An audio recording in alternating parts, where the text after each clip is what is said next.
pour appeler le pasteur. Si tu veux savoir du roi, il Dieu est à moi et que vous oui, Dieu est à moi.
Pas eu l'occasion de nous rassembler en ces lieux, Père Céleste, aujourd'hui que tu nous en donnes, nous t'en sommes infiniment reconnaissants.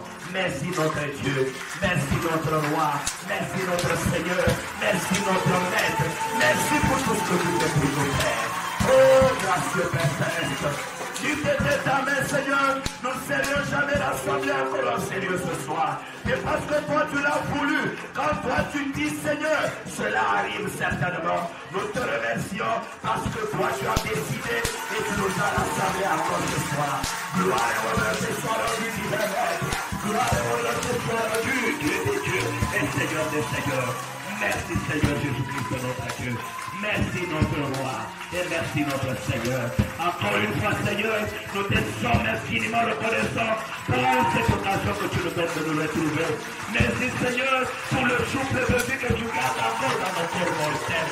Seigneur, quand il y a des gens qui meurent, quand il y a même des proches que tu retires de la terre, mais que tu nous donnes encore l'occasion de vivre, c'est parce que tu veux que nous fassions encore quelque chose pour le royaume des dieux et que nous puissions tailler encore notre vie en fonction de ta parole. C'est pour cela, Seigneur, que nous voulons profiter de chaque instant que tu nous accordes pour que nous puissions nous accorder avec ta parole, Seigneur. Merci notre Dieu pour cette occasion que tu nous accordes encore cet après-midi.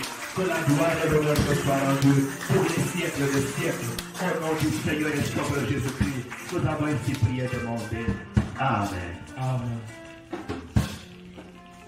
Que le Seigneur vous bénisse tous. Je vous salue tous au nom de Jésus-Christ. Je ne savais pas que j'allais avoir l'onction, mais je sens que ça vient déjà. Dieu risque de faire une chose différente même que le matin. Nous comptons sur sa grâce. Encore une fois, je vous salue au nom de Jésus-Christ. Je crois que vous êtes tous heureux de vous retrouver dans la maison du Seigneur. Oui. Bien qu'avec des masques. C'est la nouvelle configuration. Et c'est ce que le diable nous a obligés pendant ce temps, parce qu'avec son coronavirus. Et nous croyons que le Seigneur finira par éradiquer cette histoire. Parce que nous croyons qu'aussi longtemps que l'épouse de Christ est encore sur la terre, les choses doivent d'abord aller bien.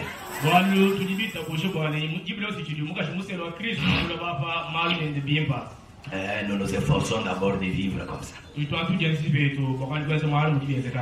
Ok. Maintenant, le temps est arrivé où nous devons parler de la parole. Je vous prie de vous lever, nous allons lire la parole de Dieu.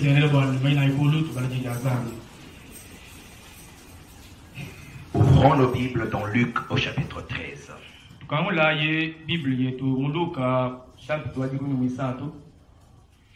Luc chapitre 13. Nous allons prendre un seul verset. Le verset 24.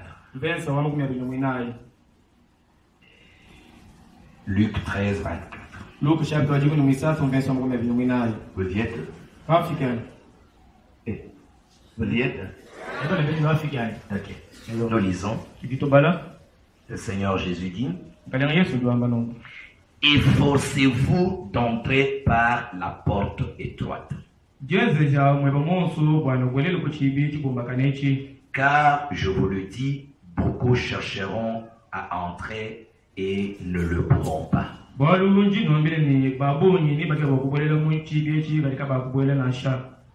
Amen. Amen. Nous pouvons nous asseoir. Dieu bénisse sa parole. Nous allons commencer un sujet aujourd'hui. Peut-être que nous pourrons achever dimanche prochain, Dieu voulant. Parce que je voulais y aller lentement. Mon sujet, je l'ai tiré de ce verset 24 de Luc chapitre 13.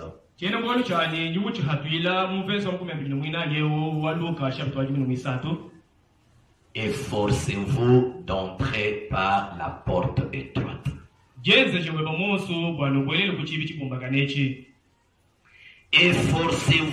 d'entrer par la porte étroite.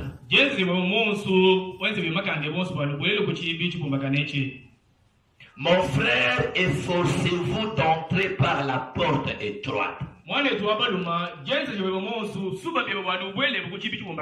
Ma soeur, efforcez-vous d'entrer par la porte étroite.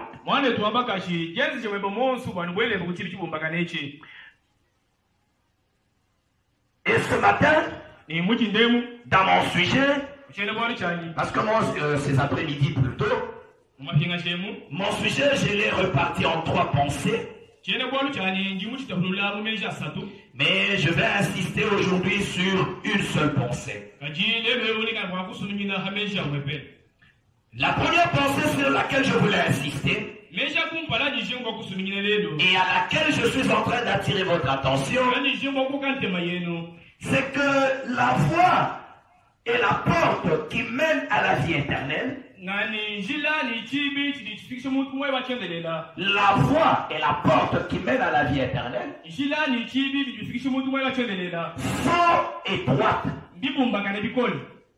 Tellement étroite que Jésus dit qu'il faut s'efforcer d'entrer par là.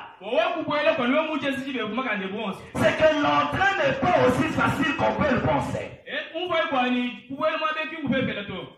Ce n'est pas facile comme on peut le penser. Mais Jésus dit, efforcez-vous d'entrer par la porte étroite.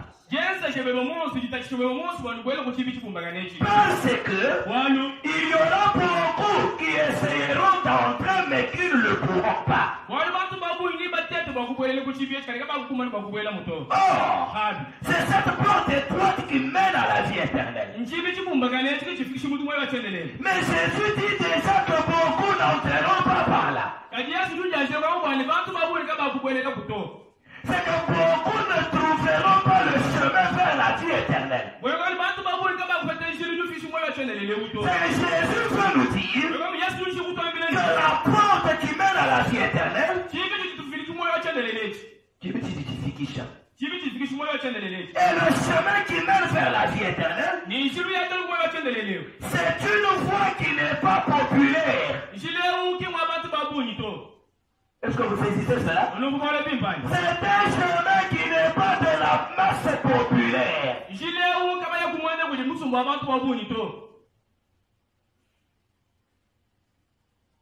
Lisons d'abord Matthieu chapitre 7. Je vais revenir pour insister sur ma pensée.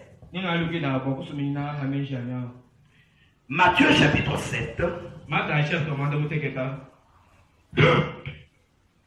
Matthieu 7, nous prenons le verset 13 et le verset 14.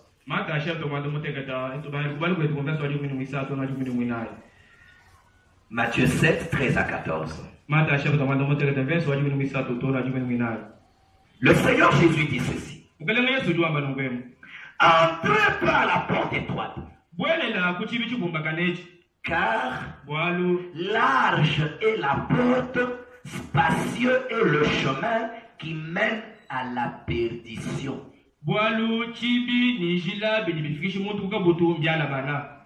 Est-ce que vous saisissez cela? Est-ce que vous saisissez cela?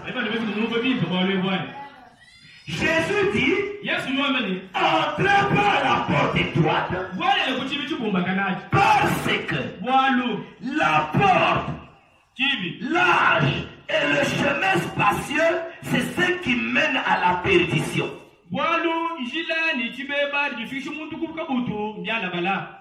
Et il y en a beaucoup qui entrent par là. Est-ce que vous saisissez cela? La porte et le chemin qui mènent à la perdition sont larges, si bien que c'est la majorité de gens qui entrent par là.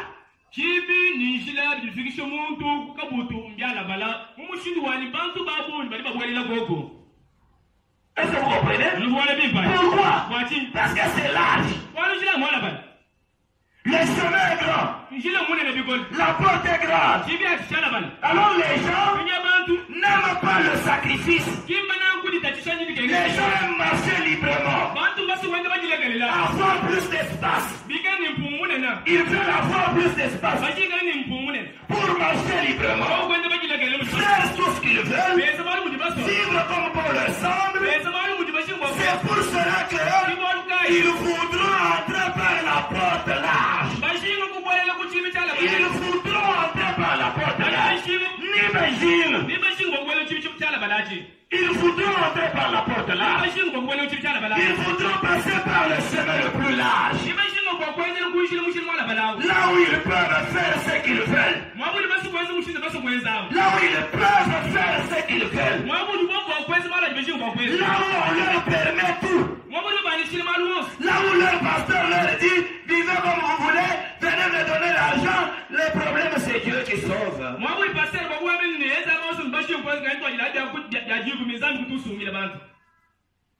Là où chacun s'occupe de ses affaires.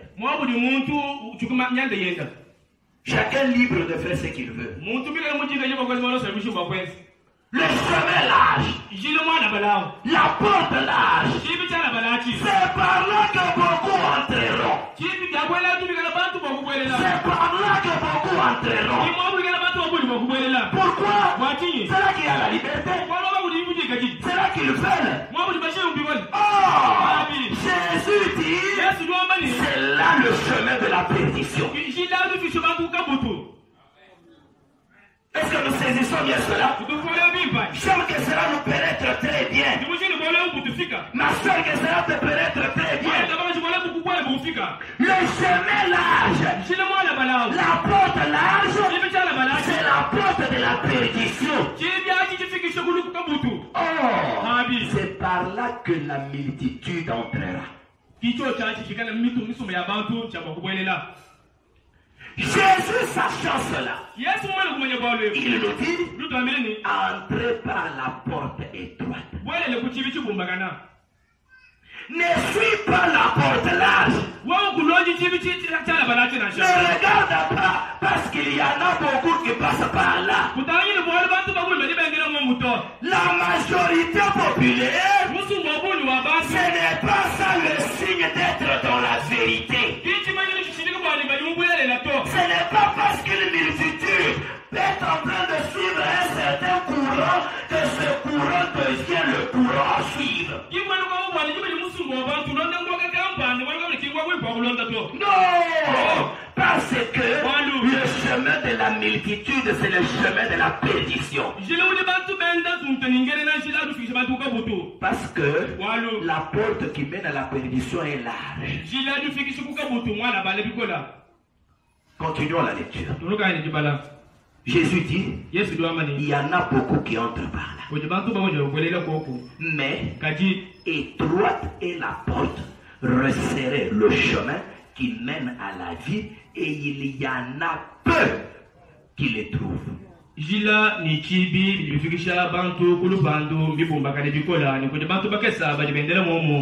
Amen. Amen. Amen. Amen. Peu qui trouvent le chemin qui mène à la vie. Qui trouvent la porte qui mène à la vie. C'est pourquoi Jésus dit, efforcez-vous d'entrer par là. Ce n'est pas aussi facile. Efforcez-vous. Faites des sacrifices. Faites un effort. Amen. Amen. Faites un effort. Entrez par là. Or, la voie qui mène à la perdition, il n'y a aucun effort parce que c'est grand, on peut entrer comme on veut.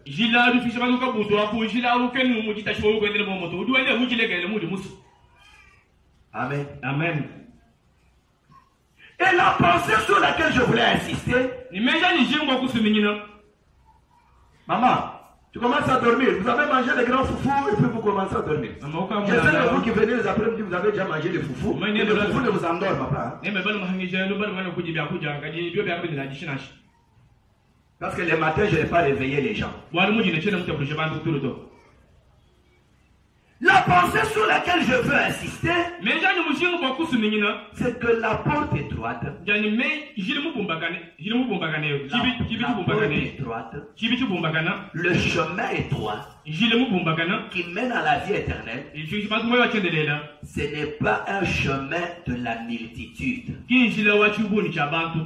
mais c'est un chemin de la minorité. Et pas n'importe quelle minorité, mais c'est une minorité composée juste de 2 personnes. Hein? Est-ce que vous comprenez? Est-ce que vous comprenez? C'est une porte prévue pour que n'y marche à la fois que 2 personnes.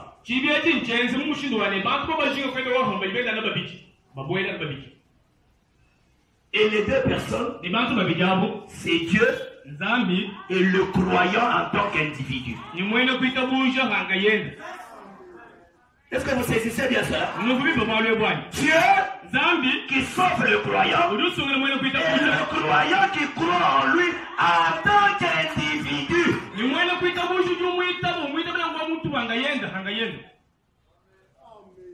Et cela fait de la vie chrétienne une marche individuelle.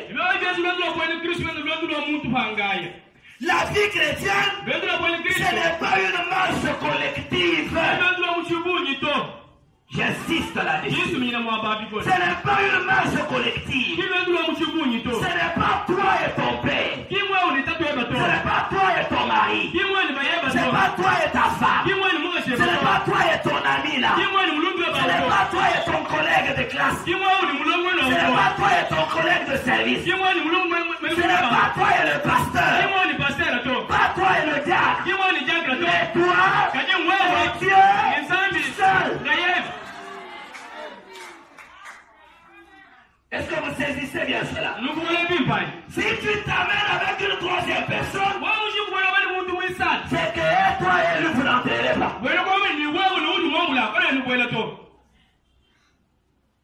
Dieu et toi seul. Dieu et moi seul. Dieu et toi seul.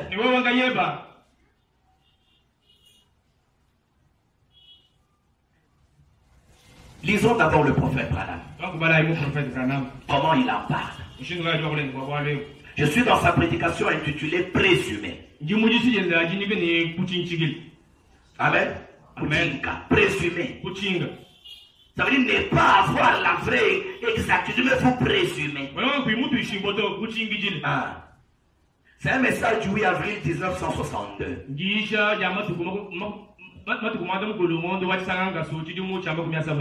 Au point 10. Le frère Branham dit, Ève avait présumé. Elle a présumé que ce serait bien. C'est que le diable lui proposait. Elle présumait que c'était bien. Amen. Amen. En effet, Satan avait présenté quelque chose qui semblait très bien. Mais elle a présumé cela. Ce n'était pas la parole. Amen. Amen. Mais Satan s'était servi de la parole. Il lui a expliqué quelque chose de bien. Et elle va présumer que c'était la parole. Oh,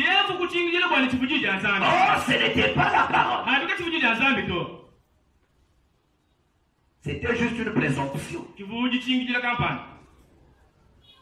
Ce n'était pas la parole. Branham dit, ne cherchez pas à faire cela. Cherchez à rester avec la parole. Ne bougez pas de là. Amen. Amen. Ne bougez pas de là. Restez juste là. Peu importe ce que vous teniez là. Suivez maintenant. Rappelez-vous. Les hommes qui ont fait quelque chose pour Dieu se sont tenus seuls avec Dieu.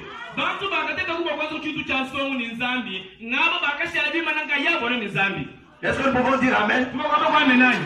Les gens qui ont fait quelque chose pour Dieu. Ah, ce sont les gens qui ont réussi à se tenir seuls avec Dieu.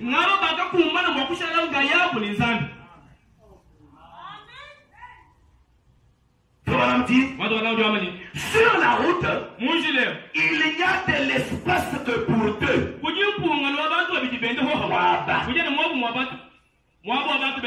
Voilà, c'est vous et Dieu. Les hommes qui ont fait quelque chose sous la conviction de la parole s'étaient tenus seuls.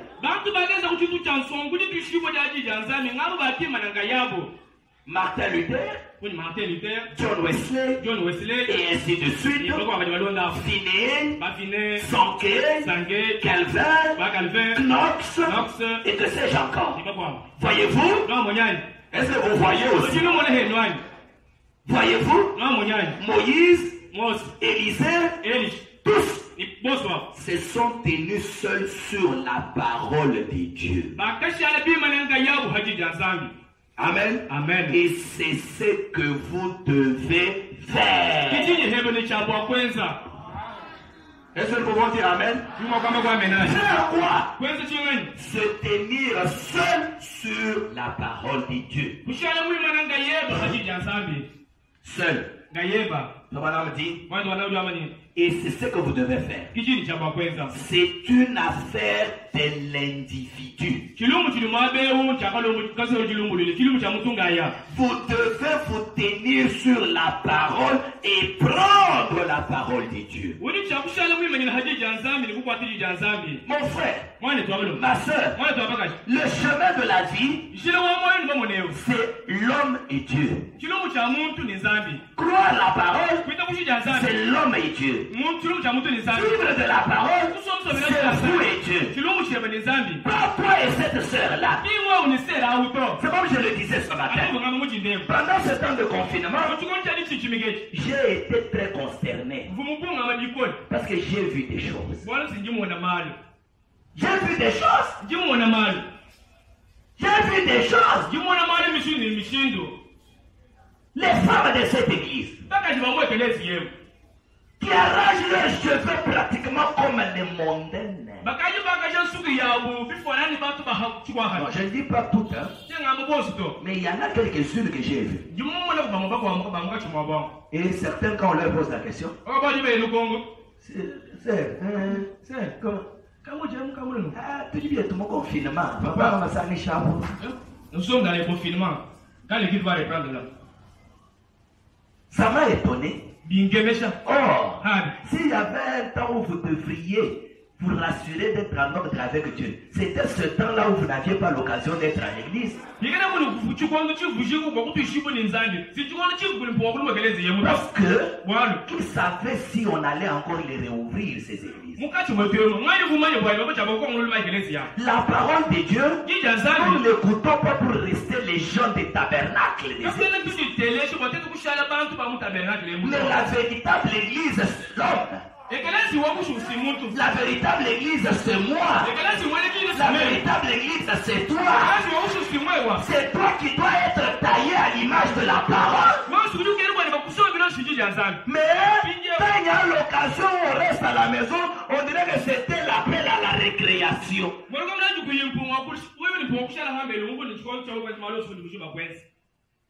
C'est la preuve que tu n'es encore arrivé nulle part.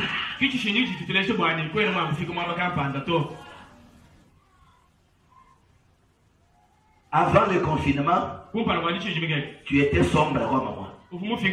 Maintenant, regarde comment tu es venu à l'église. Regarde-toi dans le miroir. Tu as comparé avec tes photos d'il y a une année.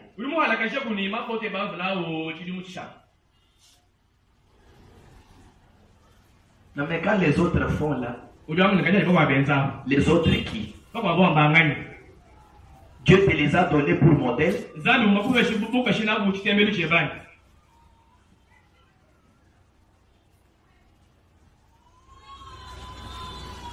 Le chemin de la vie, C'est toi seul et Dieu.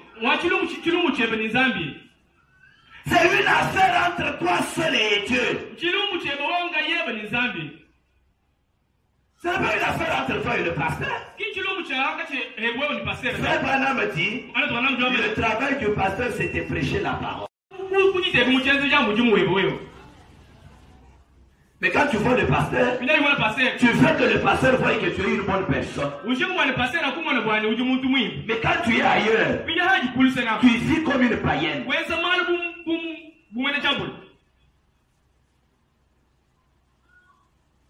Dans votre église, là on exagère. Et c'est toi-même qui me critique. Tu dis, c'est parce que le pasteur lui aussi. Ou Michel vient de mal, père. Il a exagéré. Tu m'as dit, puis mon Dieu, pense que tu dans mon église, il y a aussi, les autres qui font des autres églises là vont partir en affaires. Il y a quelqu'un qui iront au ciel.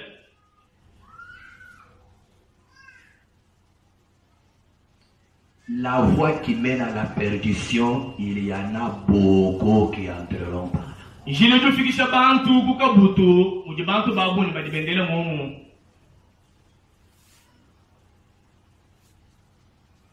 Continuons.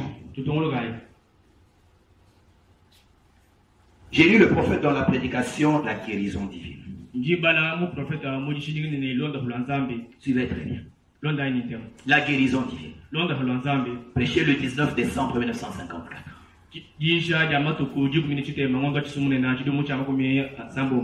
Suivez. Le prophète dit au paragraphe 15.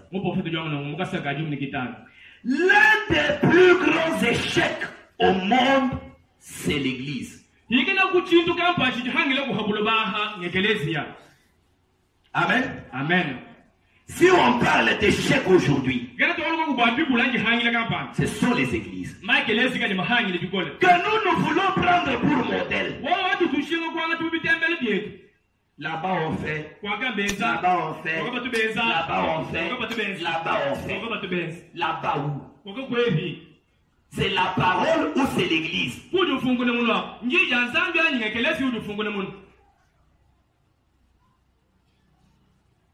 Ce qu'ils font là, ce qu'ils disent là, les as-tu comparé avec la parole?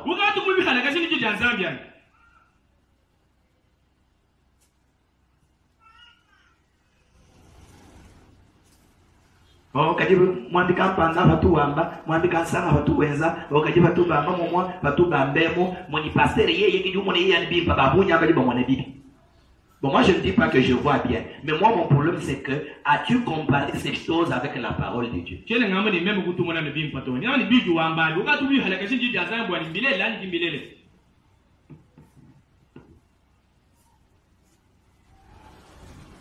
Le prophète dit, l'un des plus grands échecs au monde, c'est l'Église. C'est vrai. Les églises ont lamentablement échoué.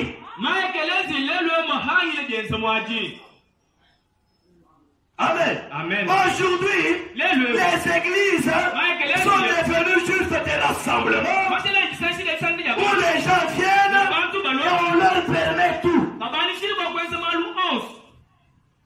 Ils viennent juste pour accomplir un rite. Ils chantent, ils dansent, ils donnent l'argent au pasteur, le pasteur s'enrichit, mais la question de leur âme, ça importe peu à ce soi-disant pasteur-là. Et ce pasteur-là, c'est qu'il peut garder ces gens-là comme ça, parce qu'ils aiment ça. Ces gens-là aiment ça. Ils aiment un pasteur large. Voilà. Un pasteur civilisé. Qui comprend quand même les choses. Qui n'a pas un esprit borné comme le vôtre ici.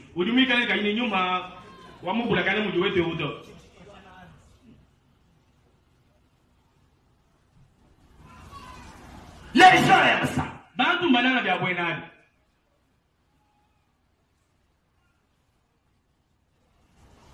Le prophète dit, Mon prophète de Dieu, amen. les églises ont lamentablement échoué. Mike eleze le maha ile bien samwaji. Tout a échoué. Bionsu bifanyi la.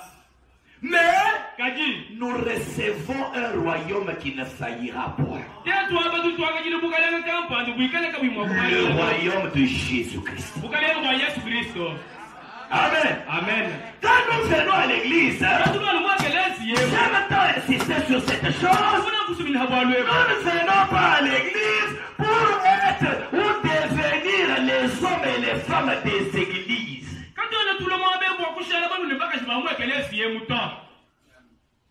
Membre du tabernacle de la sainteté, tu t'arrêtes là. Non. L'église, c'est juste un lieu de rassemblement. Quand nous y venons, c'est pour devenir une église. Des gens en qui le royaume de Jésus-Christ est établi. Parce que Christ a établi son royaume sur la terre dans le cœur du croyant.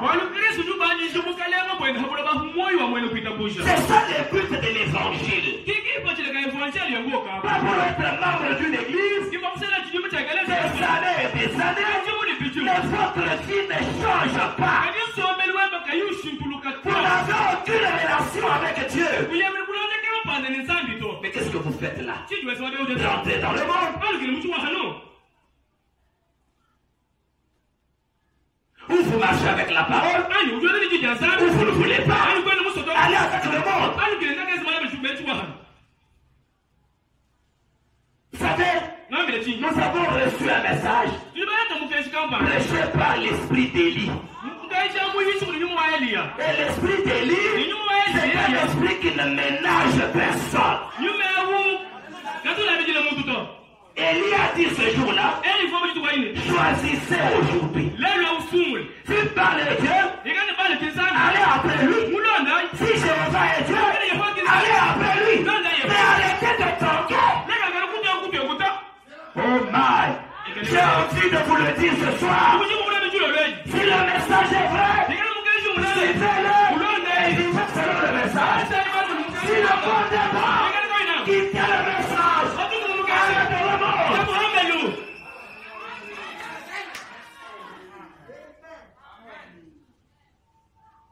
Dieu ne supporte pas ça. Ou vous êtes dans le monde, ou vous êtes dans la parole. Il ne faut pas donner piètre figure de l'évangile de Jésus-Christ. Tu dis,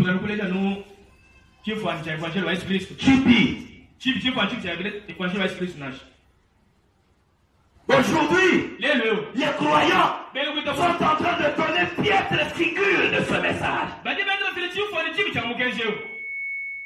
Aujourd'hui, on ne sait plus faire la différence entre les croyants et les non-croyants. Frère Branham dit, dans l'exposé des âges, tenez-vous le long de la route. Regardez les passants. Pouvez-vous voir dans les gens qui passent un signe distinctif de la nouvelle naissance? Moi, quand tu m'as parlé, je vais te manger là. Ou de comment tu m'as dit que tu sois mon louja. Mais il m'a dit que tu as dit que tu as dit que tu as dit que tu as dit. Branham dit que tu as dit que tu as dit que tu as dit kuyimubere kiyito bifuni kengere ni umona ni ewo muleki ko chakabi ewo muleki ko chakabi ewuto regardez les parler ou batangire moje bakul regardez les habiller regardez les se comporter. Il devrait y avoir un signe distinctif de la nouvelle naissance parmi tous les passants.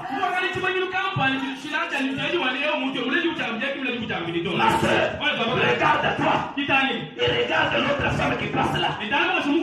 La théorie, c'est que tu appelles dénominationnelle.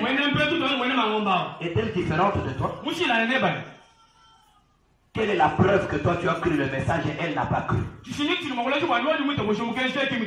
Toi tu es né de nouveau. Mais ton habillement, tu es né de nouveau. Ta chevelure, tu es né de nouveau. Regarde comment tu es devenu plus clair. Il y a 3 ans, tu étais sombre. Né de nouveau. Né de nouveau. Les habits sont toujours nés de nouveau. Quand tu t'assois avec tes amis du service, et ils sont en train de taper leur scroll et leur champagne, et toi tu es là avec ton sucré. Et puis tu sais comment ils disent. Toi tu es un très bon planaliste. Tu es quand même ouvert. Les autres là ils exagèrent. Toi quand même tu t'assois avec nous.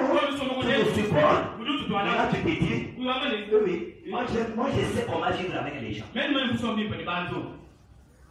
Mais tu es sur quel terrain? Tu es sur quel terrain? Et il te reste combien de temps pour que tu t'étapes ce champagne-là?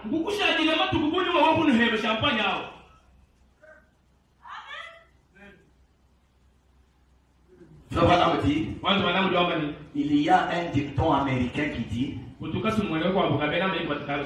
vous dormez avec un chien qui a des puces, tu te relèveras avec des puces. C'est pourquoi la Bible dit, ne vous y trompez pas, les mauvaises compagnies corrompent les bonnes mœurs.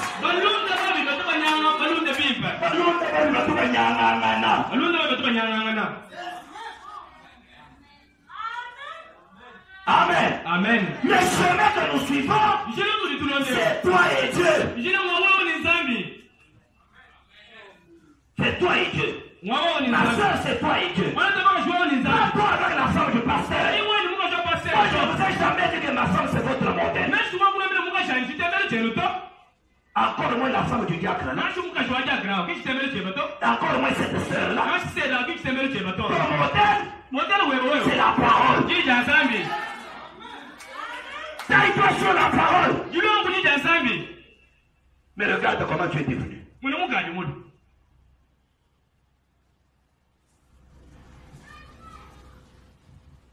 Continuons.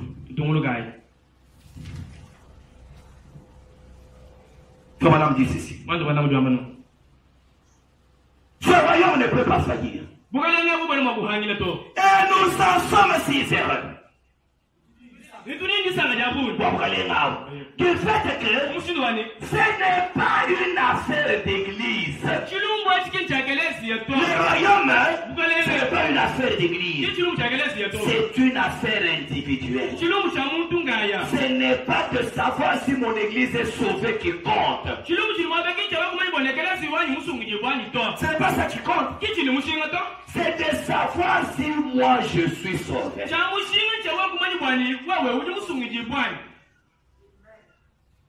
Ce n'est pas de savoir si mon diacre est sauvé. Ou si mon pasteur est sauvé. Ou si ma mère est sauvée. C'est pas ça qui compte. La question est de savoir si moi-même je suis sauvé ou pas. Mon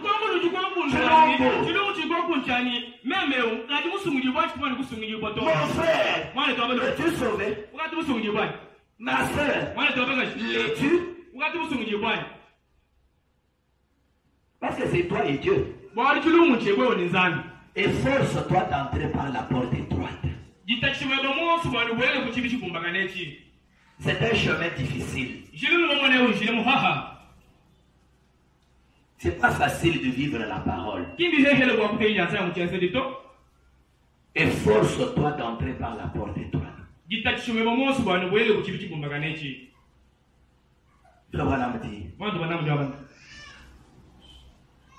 Je dois être sauvé. Ensuite, je dois en parler aux autres.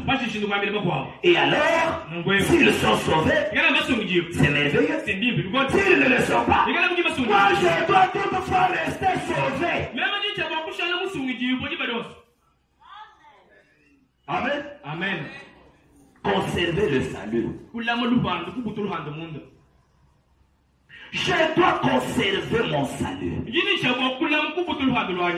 Amen. Amen. Amen. Amen. Toi et Dieu. Où en êtes-vous?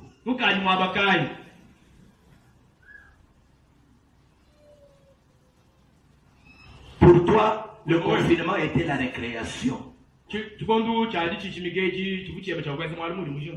Frère, ne vous en faites pas.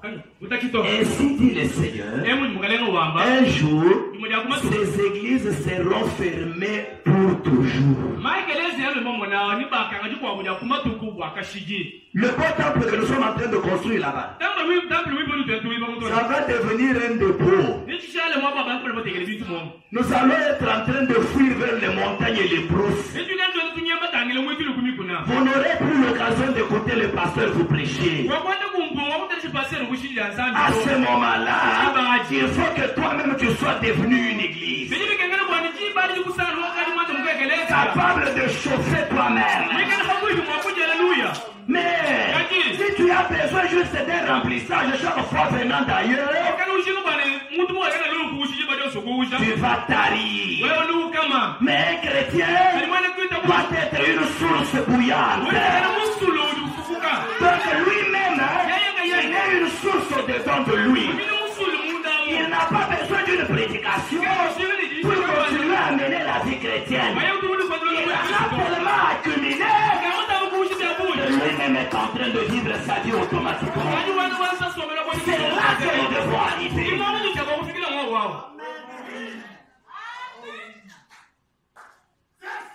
C'est là que nous devons arriver. Mais quand toi aujourd'hui, mais parce que regarde, moi je me suis dit, le confinement c'était bon. C'était un temps de test. Comme ça chacun peut voir à quel niveau il est déjà arrivé.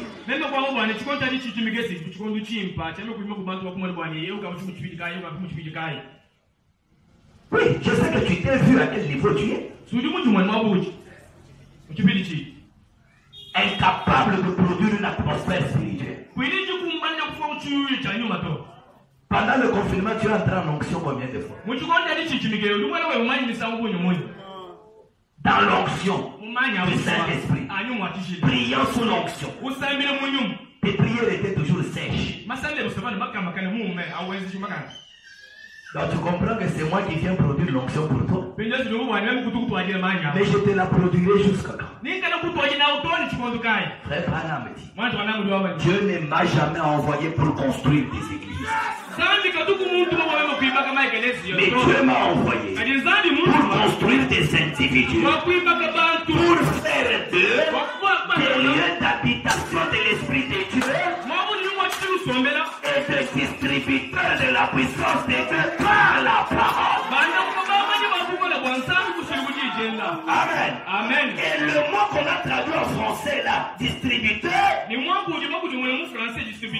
en anglais, le mot que Solomon avait utilisé, c'était powerhouse. Powerhouse. Littéralement, on peut dire une maisonnette de puissance. Voilà. Pour les électriciens, comme moi, ce qu'on appelle le powerhouse, c'est une cabine de transformation et de distribution de l'énergie électrique. Pas seulement un distributeur, mais d'abord un transformateur. C'est qu'il reçoit la grande énergie, la très haute tension, il la diminue, il la transforme et la distribue. C'est ça un chrétien. Il est connecté à la grande source de Dieu. Il reçoit le grand esprit, le transforme et le distribue aux autres. C'est pourquoi William Branham dit, quand Jésus disait dans Jean 14, 12, que celui qui croit en moi fera les œuvres que je fais, il en fera des plus grands, parce que je m'en vais au Père. La plus grande œuvre, ce n'était pas guérir les malades, ce n'était pas ressusciter les morts, mais la plus grande œuvre, c'était de transmettre la vie éternelle aux autres. Et Jésus, dans son corps, ne pouvait pas le faire, parce que tout le Saint-Esprit était en lui. Il ne pouvait pas le distribuer. C'est pourquoi il me l'avait dit, il vous est avantageux que je m'en aille. Alléluia. Parce que si je n'en fais pas, le consolateur ne viendra pas. Et si je m'en vais, je vous l'enverrai.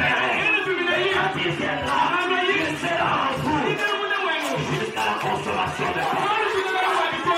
Alléluia. Amen. J'aime cela.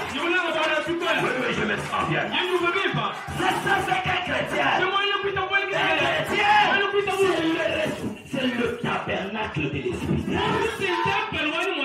Pas seulement dire que vous avez le Saint-Esprit, mais il doit se manifester par votre manière d'agir, par votre manière de parler, par votre manière de faire les choses.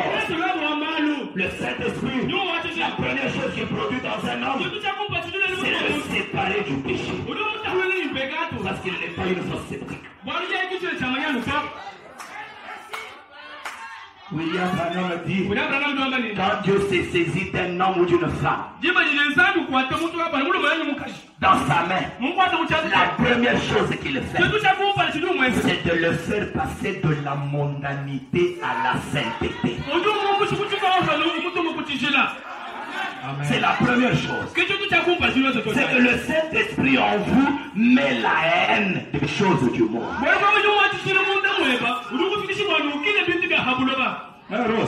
La haine des choses du monde. Quand Dieu m'a créé noir, Frère Branham dit, si Dieu vous a créé noir, soyez heureux d'être noir.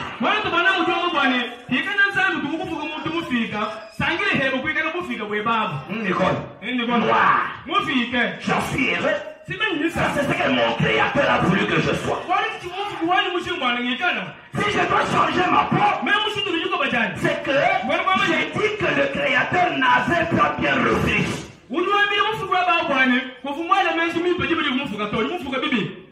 C'est une insulte au créateur.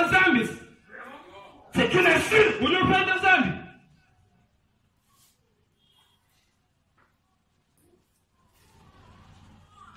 Une insulte. Je suis dans la prédication, l'église choisissant la loi au lieu de la grâce.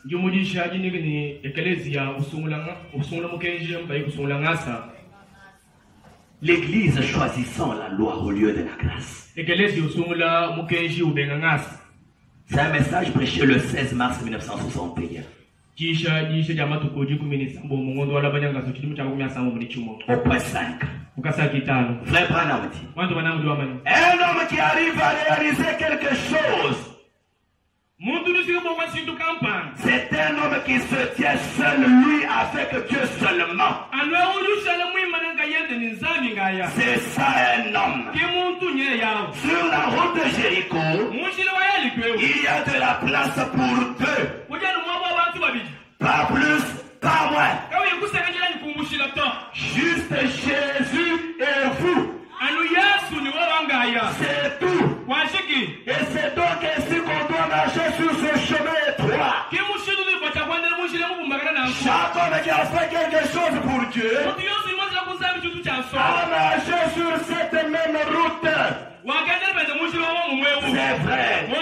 Critiquer, abandonner, banni, dans tous les âges, de tout temps.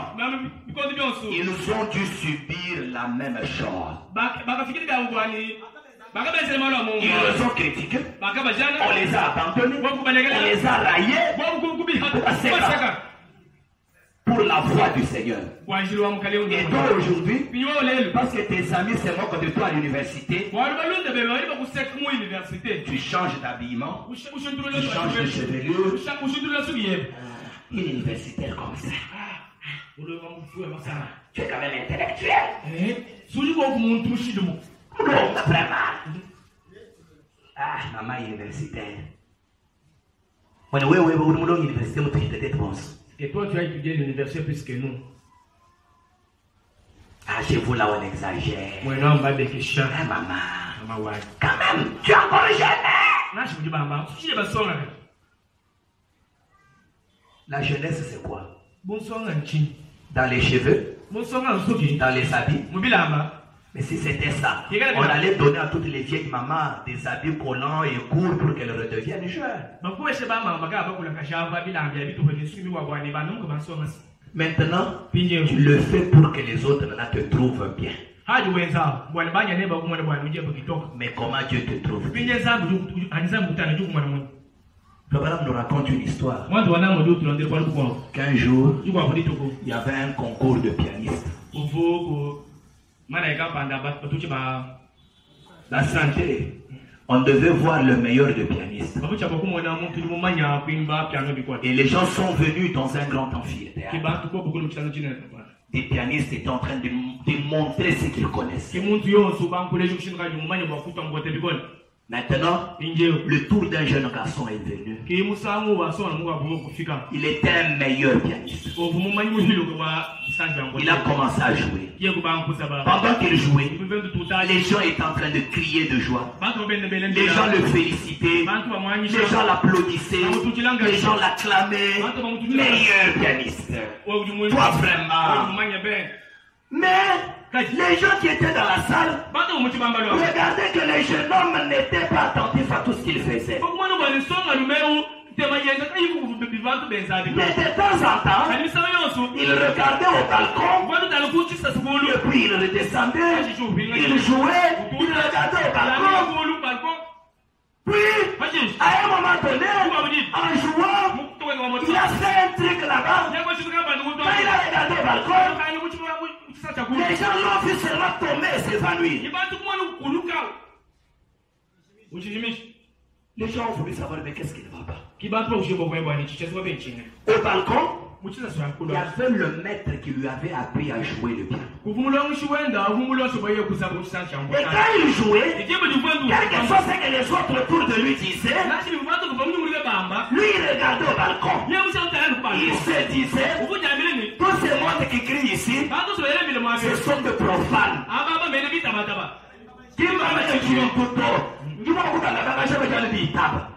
Mais il y a quelqu'un qui est mon maître là-bas au balcon. Quand je fais bien, lui sait que j'ai bien fait.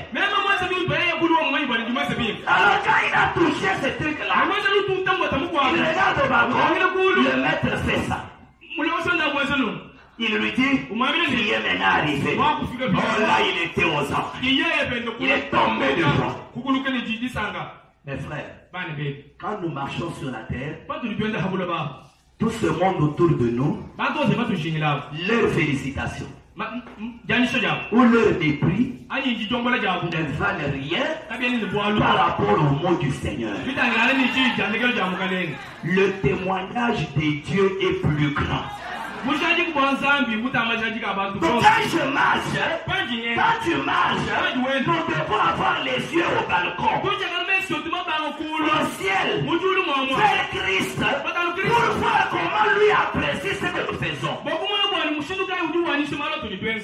Même si les autres se moquent de moi, où est le problème? Où est le problème?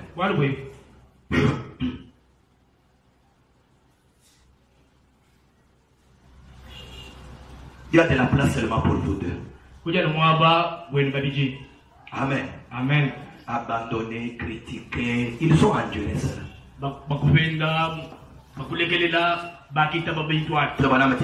Et nous devons endurer cela seuls. Voilà, seul.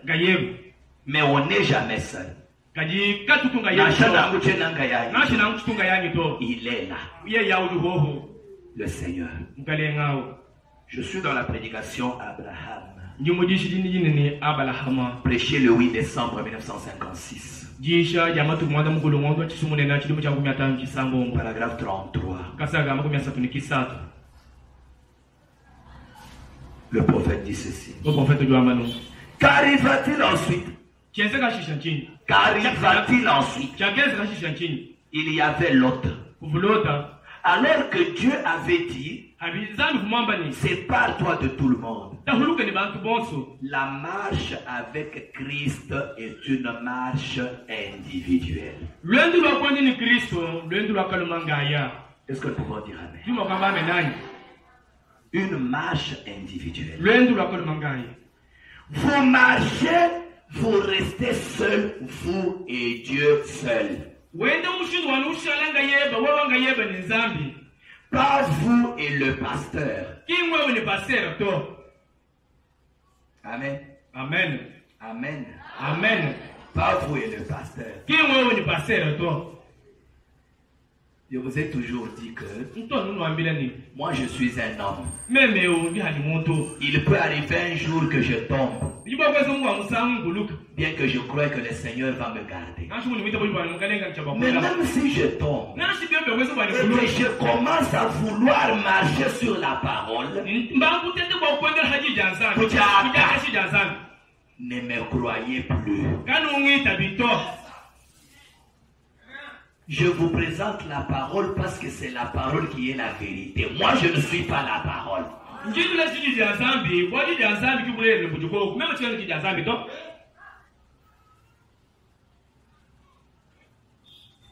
Madame dit, avec Dieu seul. Pas vous et le pasteur. Vous et Dieu seul. Pas vous et le diacre. Parfois, vous et votre femme. Ou vous et votre mari. Mais vous et Dieu seul. Vous dire Amen.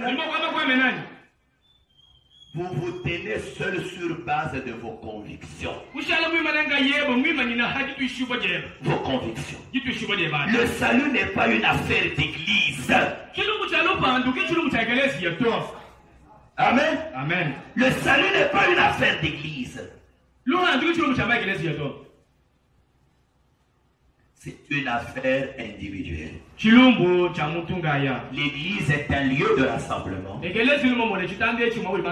nous venons, un lieu commun pour adorer Dieu. Mais le salut, ce n'est pas une affaire d'église. C'est parce que vous avez cru au Seigneur Jésus-Christ et vous l'avez accepté comme votre sauveur personnel. Ainsi donc, vous devez faire plus que cela maintenant. Plus qu'adhérer à l'église. Ce n'est pas faire semblant. Amen. Amen. Pour terminer, nous lisons frère Branham dans la prédication le Dieu puissant dévoilé devant nous.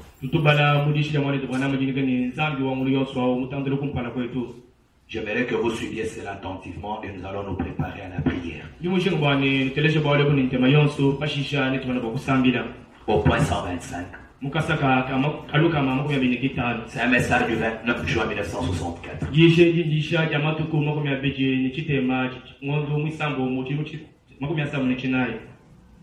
Ainsi vous voyez, ce qui se passe, c'est que Dieu est en train d'appeler les gens à participer à un exode. Est-ce que vous suivez? Dieu est en train d'appeler les gens à participer à un exode. Nous sommes au troisième exode. Et Dieu est en train d'appeler les gens à participer à un exode.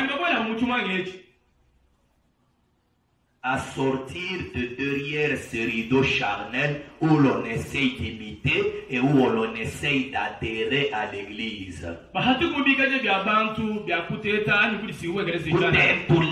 Essayez d'imiter. Imiter les autres. Et adhérer aux églises. Il ne s'agit pas tellement des églises méthodistes. Ce n'est pas seulement eux qui font ça. Ou les baptistes, ou les presbytériens, c'est plutôt les églises pentecôtistes. Moi je dirais même les gens du message. Les gens sont devenus des imitateurs seulement. Mais ils n'ont pas l'original. Une femme essaye d'entrer dans l'onction, de tomber, alors qu'elle sait dans son cœur qu'elle est sorcière.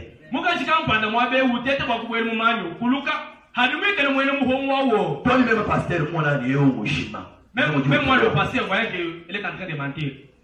Tu es en train de mentir. Toi, tu sais que tu n'as pas le Saint-Esprit. Mais tu sens que tu roules par terre, pourquoi?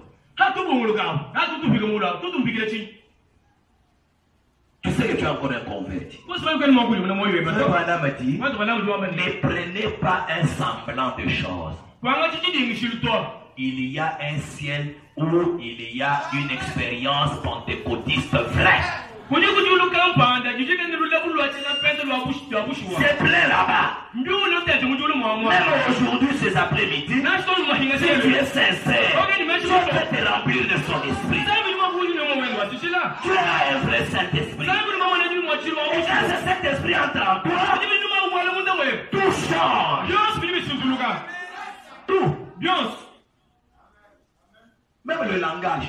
Il ne faut pas faire semblant. Le bonhomme dit, c'est une affaire individuelle. C'est entre Dieu et vous. Vous devez entrer. Parce que l'exode c'est sortir et entrer. Voilà, vous devez entrer. Pas votre groupe. Pas votre église. Pas votre pasteur. Mais c'est vous qui devez entrer.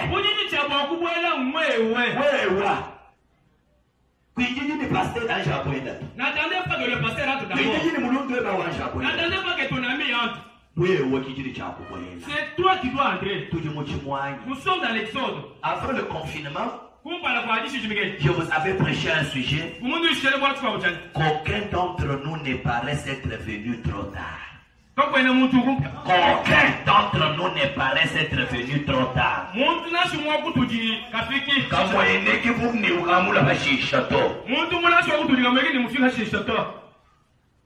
C'est toi qui dois entrer.